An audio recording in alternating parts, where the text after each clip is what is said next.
This episode, we head to the San Fernando Valley into Burbank, home to the Walt Disney Company, Warner Brothers, and a place with a long history in the area, Bob's Big Boy Restaurant on Riverside.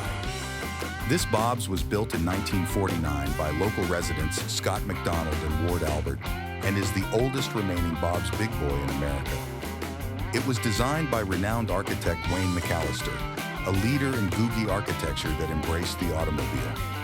Besides coming to Bob's for great food and atmosphere, every Friday night they host a classic car show where you will find everything from early hot rods and classics to modern street machines. It's a great time for car owners, enthusiasts, individuals, and families. Let's check out what awesome cars are at Bob's this week.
It's this 1953 Studebaker Commander. It's an awesome car, and the owner was kind to let us share it on Auto Show Weekly.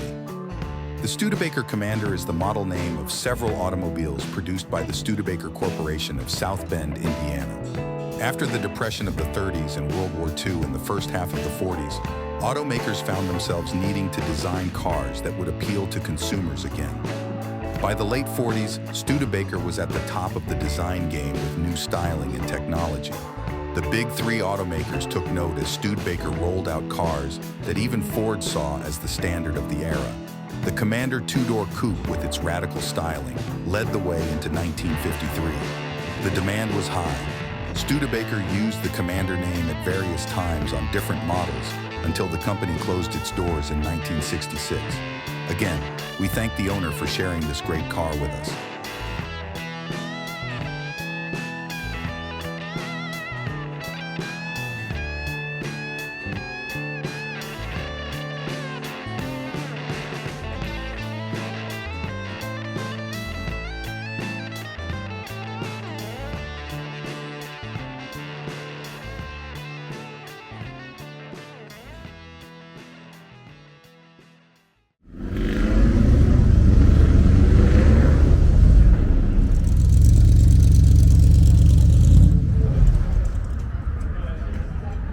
As the day fades into night, Bob's Big Boy in Burbank takes on a whole new look as the big neon sign welcomes the night. The cars keep coming and going, the patrons enjoy the good food, and spectators check out the classic car show. The neon that surrounds the building and the lights under the canopy offer us an opportunity to check out more from the show.